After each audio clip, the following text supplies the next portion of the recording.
Okay, so let's talk about this strange feeling that's kind of been in the air lately, right? It's 2026, and it feels like no matter how hard you work, you're just stuck on a treadmill. You're just trying to keep up. In this explainer, we're going to dig into why so many of us feel so financially squeezed, especially when the news keeps telling us the economy is doing great. You know exactly what I'm talking about, right? You get that raise, maybe even a promotion, and for like a second you think, yes, I'm finally getting ahead. But then reality hits. You look at your rent, your mortgage, that student loan bill, and poof, the feeling is gone. You're making more money than ever, but somehow you feel broker.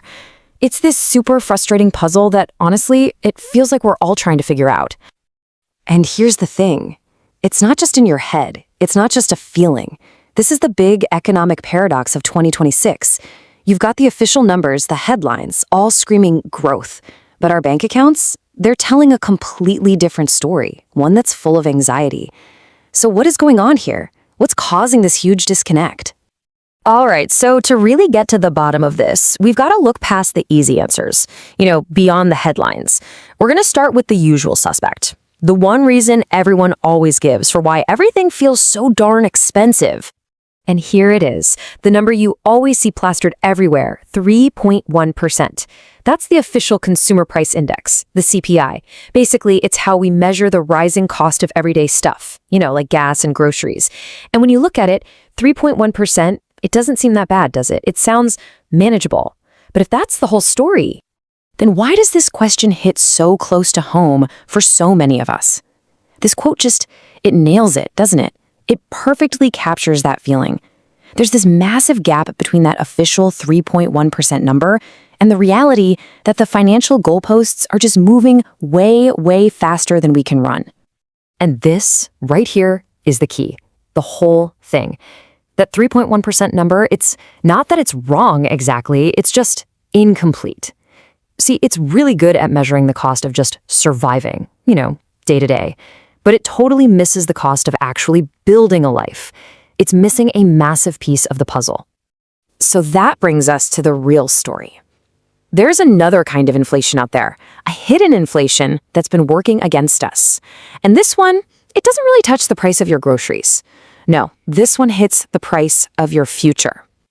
Okay, so let's put a name to it. We're talking about asset inflation. And look, this is not about the price of your morning coffee going up a few cents. This is about the cost of actually getting ahead in life. We're talking about the skyrocketing prices of the big things, the absolute essentials for building any kind of wealth. A house, a college degree, decent healthcare. Okay, now this chart. Wow, this really lays it all out.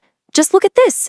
Over the past 30 years, you can see that first bar, median wages, and the second one, regular consumer inflation. They're just kind of puttering along down here at the bottom. But then you look at that third bar, the cost of those American dream assets. It hasn't just gone up a little bit. It has exploded. It's like it's on a completely different planet from what people are actually earning. And that gap you see right there, that is where that feeling of being broke comes from. It's the source of all that anxiety. It's this huge, crushing space between what we earn and what it actually costs to build a stable life. This is the squeeze. It's not just a feeling, it's the cold, hard math behind why we always feel like we're falling behind. So what does this great divergence, this huge gap, actually mean for us, in the real world? Will it create something we can call the milestone squeeze? And it's a challenge that is, frankly, defining an entire generation. For decades, there was this kind of unwritten playbook for success in America, right? A checklist for getting to a stable, middle-class life. Step 1, get a college degree. Step 2, buy your first home. Then you secure good healthcare and save for the future. And these weren't considered luxuries. They were just the standard milestones, the expected path. But just look at how the price of admission to that life has changed. What's so powerful here is that we're not even measuring the cost in dollars, we're measuring it in something way more valuable, your time, your working life. So back in 2006, it took a certain number of years of earning a median salary to afford a degree or a house. Flash forward to 2026, and that number has just gone through the roof. The very same milestones now demand a much, much bigger chunk of your life to achieve. And the fallout from this squeeze, it's everywhere you look. People are taking on just mountains of debt, They're delaying major life goals, getting married, having kids, all because they're chasing the same shot at stability their parents had. And this is so important. It's not some kind of individual failure. It's a huge society-wide problem.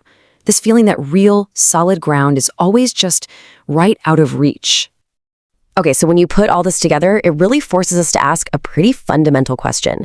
If the rules of the game have changed this much, why are we still using the same old scoreboard to keep track of who's winning? And really, this is what it all boils down to. We have this official economic dashboard, right? And it's flashing green. Things look good, thanks to numbers like CPI and GDP. But the dashboard for our actual lives, the one that measures our ability to buy a home, to feel secure, to hit those big life milestones, that one is flashing bright, screaming red. Which leaves us with one last really big question to chew on. If the quote-unquote American dream is now, say, 3 times more expensive than it used to be, is it even the same dream anymore? I mean, is it just harder to get, or has it fundamentally changed into something else entirely? It's a question that I think really defines the economic moment we're all living in.